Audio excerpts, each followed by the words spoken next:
സമ്മറിയാണ് പറയാൻ ഉദ്ദേശിക്കുന്നത്. അതേപോലെ ഞാൻ കുറച്ച് ക്വസ്റ്റ്യൻസ് ഒക്കെ ഞാൻ ലാസ്റ്റ് ഡിസ്കസ് ചെയ്യുന്നുണ്ട്. അപ്പോൾ നിങ്ങൾ പ്ലേലിസ്റ്റ് ടാപ്പ് ചെയ്ത് അതേപോലെ ഒരുപാട് ക്വസ്റ്റ്യൻസും ആൻസേഴ്സും ഈ അപ്രിസിയേറ്റിംഗ് പ്രോസസ് ചാപ്റ്റേഴ്സ് ഒക്കെ കാണാവുന്നതാണ്.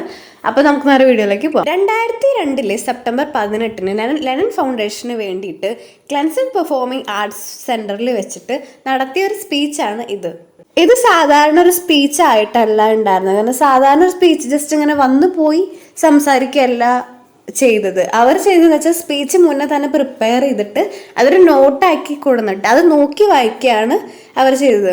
അത് അവർ മുന്നേ വന്ന് പറയുകയും ചെയ്തു. അതിന് 2 കാരണങ്ങളാണ് അവർ പറയുന്നത്. ഒന്ന് എന്താണെന്ന് വെച്ചാൽ അവരൊരു റൈറ്ററാണ്. പിന്നെ ഇവർ സംസാരിക്കാൻ പോകുന്ന ആ ഒരു സബ്ജക്റ്റ് എന്ന് പറയുന്നത് അത്രയും കോംപ്ലക്സ് ആയിട്ടുള്ള ഒരു മാറ്ററാണ്. അപ്പോൾ അവരത് ജസ്റ്റ് ഇങ്ങനെ വന്ന് പോയി പറയാൻ സ്പീച്ചായിട്ട് പറയാൻ ഉദ്ദേശിക്കുന്നില്ല. അപ്പോൾ അവർ മുന്നേ തന്നെ അത് നോട്ട് ചെയ്ത് വരികയാണ് ചെയ്തത്. പിന്നെ എനിക്കൊരു കാര്യം പറയുകയാണെന്ന് വെച്ചാൽ ഈ ചാപ്റ്റർ അത്യാവശ്യം നല്ല ലെങ്ത് ഉള്ള ഒരു ചാപ്റ്ററാണ്. അപ്പോൾ ഞാനതിൽ ഇമ്പോർട്ടൻ്റ് ആയിട്ടുള്ള കേസ് മാത്രമാണ് ഉൾപ്പെടുത്തി പറയുന്നത്. കാരണം അത്രയും ലെങ്ത്തായിട്ട് കുറേ ലെങ്ത്ത് കൂടുതലായി അധികം കാണാൻ ഇൻട്രസ്റ്റ് ഉണ്ടാവില്ല. അപ്പം ഞാൻ അത്ര ഇമ്പോർട്ടൻ്റ് ആയ കേസ് പിന്നെ ഇതിൽ വരുന്ന ക്വസ്റ്റ്യൻസ് ഞാൻ ഗൈഡൊക്കെ നോക്കി ആയിട്ട് ഇമ്പോർട്ടൻ്റ് ആയ ക്വസ്റ്റ്യൻസ് ഞാൻ അതിൽ പറയുന്നുണ്ട്. അപ്പോൾ നിങ്ങൾക്ക് യൂസ്ഫുൾ ആണെന്ന് തോന്നുന്നു. പിന്നെ ഈ ഒരു സ്പീച്ചിൻ്റെ തുടക്കത്തിൽ തന്നെ അരുന്ധതി റോയ് പറയുന്നുണ്ട്, റൈറ്റേഴ്സിനെ കുറിച്ച് പറയുന്നുണ്ട്. പിന്നെ അതുപോലെ തന്നെ സ്റ്റോറീസിനെ കുറിച്ച്, പിന്നെ സ്റ്റോറി ഫിക്ഷനെ കുറിച്ച്, ഇതിനെക്കുറിച്ചെല്ലാം അവർ പറയുന്നുണ്ട്.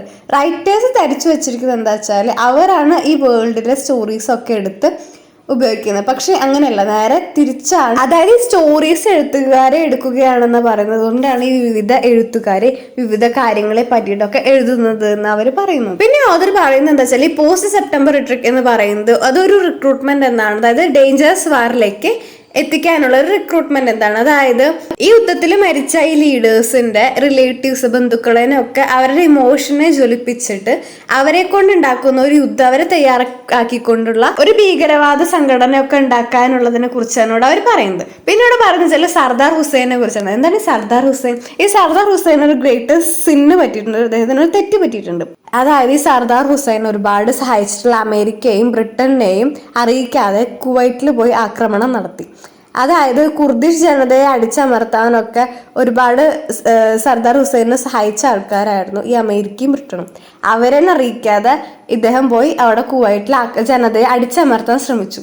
അപ്പോഴാണ് സർദാർ ഹുസൈൻ ചെയ്ത ഒരു ഗ്രേറ്റ് സിൻ. അതുപോലെ തന്നെ ഓദർ പറയുന്ന മറ്റൊരു കാര്യം എന്താണെന്ന് വെച്ചാൽ ഈ ഡെവലപ്പിംഗ് കൺട്രീസിലെ ഫ്രീ മാർക്കറ്റിന്റെ വരവിനെ ഒരു കോൺസിക്വൻസ് എന്ന് പറയുന്നു. അതായത് ഈ ഫ്രീ മാർക്കറ്റ് എന്ന് കൊണ്ട് മീൻ ചെയ്യുന്നത് എന്താ വെച്ചാൽ ഗ്ലോബലൈസേഷൻ. അത് ശരിക്കും ആളുകളെ ഹാം ചെയ്യുന്നത് എങ്ങനെ വെച്ചാൽ development project, privatisation, labour reforms, ഇതൊക്കെ ആളുകളുടെ ജോലി ഇല്ലാതാക്കുകയാണ് ചെയ്യുന്നത്. ഈ ഫ്രീ മാർക്കറ്റ് കച്ചവട നിയന്ത്രണങ്ങളൊക്കെ എടുത്തു മാറ്റാൻ വേണ്ടിയിട്ട് നിർബന്ധിക്കുകയാണ് ഇവിടെ ചെയ്യുന്നത്. അത് ഈ ഒരു എന്താ ഏറ്റവും വലിയ പ്രശ്നം വെച്ചാൽ ഈ റിച്ചറായ ആൾക്കാരെ എപ്പോഴും റിച്ചായിട്ടും പൂവറായിട്ടുള്ള ആൾക്കാരെ എപ്പോഴും പൂവറായിട്ട്, അതാണ് ഈ ഒരു ഫ്രീ മാർക്കറ്റിന്റെ പ്രശ്നം. റിച്ചായ ആൾക്കാർ എപ്പോഴും റിച്ചായിട്ടും പൂവറായ ആൾക്കാർ എപ്പോഴും പൂവറായിട്ടുള്ളതും, അതായത് ഈ പണപ്പെരുപ്പ് എന്ന് പറയുന്നു. അപ്പൊ അതേപോലത്തെ ഒരു സംഭവം തന്നെയാണ് ഇതും. പിന്നെ അവർ പറയുന്നത് എന്താ വെച്ചാൽ ഈ അമേരിക്കൻ വേ ഓഫ് ലൈഫ് അത് സസ്റ്റൈനബിൾ അല്ല എന്നോട് അദ്ദേഹം പറയുന്നു. പിന്നെ ഈ അമേരിക്കയുടെ പുറത്ത് ഒരു ലോകം ഉണ്ട് എന്ന് തന്നെ അവർ അംഗീകരിക്കാൻ തയ്യാറല്ലായിരുന്നു അക്കാലത്ത്. പിന്നെ പറയുന്നത് വെച്ചാല് ഇന്ന് ലോകത്തെ നിയന്ത്രിക്കുന്ന 3 സീക്രട്ട് ടീം ഇൻസ്റ്റിറ്റ്യൂഷൻ അമേരിക്കയിലുണ്ട്. അതായത് ഏതൊക്കെയാണെന്ന് നമുക്ക് നോക്കാം. International monetary fund, world bank, trade organisation, ഇത് 3ഉമാണ് അത്. അവരുടെ തീരുമാനങ്ങളൊക്കെ രഹസ്യമായിരിക്കും. അതേപോലെ അവരുടെ ലക്ഷ്യങ്ങൾ, അവരുടെ ഒരു തീരുമാനം, പിന്നെ അവർക്ക് വിശ്വാസങ്ങൾ, അവരുടെ എല്ലാ കാര്യങ്ങളും അവരുടെ ഒക്കെ സീക്രട്സ് ആയിരിക്കും. പിന്നെ പറഞ്ഞു വെച്ചാൽ ഇവിടെ സോവിയറ്റ് സ്റ്റൈൽ കമ്മ്യൂണിക്കേഷൻ ഫെയിലായി. അവർ തോറ്റുപോയത് എന്തുകൊണ്ടാണെന്ന് ഇവിടെ പറയുന്നു.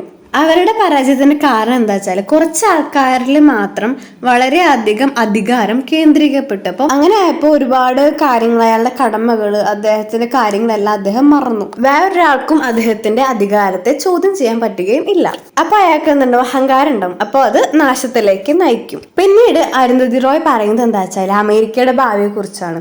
അതായത് American style marketing capitalism fail ആകുമെന്നാണ് അരുന്ധതി റോയ് പറയുന്നത്.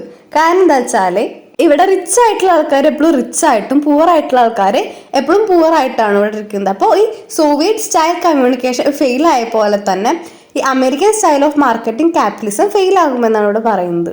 അതായത് കുറച്ച് ആൾക്കാരെ കുറച്ച് കാലത്തേക്ക് പറ്റിക്കാൻ പറ്റും എന്ന് വെച്ചാൽ എല്ലാ കാലവും നമുക്ക് പറ്റിക്കാൻ പറ്റില്ല എന്നാണ് ഇവിടെ അരുന്ധതി റോയ് പറയുന്നത്. ഈ ഒരു ഇതിലൂടെ US ഫോറിൻ പോളിസിയെ മാക്സിമം ക്രിട്ടിസൈസ് ചെയ്യാണ് അരുന്ധതി റോയ് ചെയ്യുന്നത്. അപ്പൊ ഇത്രയാണ് ഈ ഒരു ചാപ്റ്ററിൽ ഇമ്പോർട്ടൻ്റ് ആയിട്ട് വരുന്നത്. അപ്പോൾ അതേപോലെ ക്വസ്റ്റ്യൻ ആൻസേഴ്സ് നിങ്ങൾക്ക് സ്ക്രീനിൽ കാണാം. ഇത് സ്ക്രീൻഷോട്ട് ചെയ്ത് പോസ്റ്റ് ചെയ്ത് എഴുതാവുന്നതാണ്.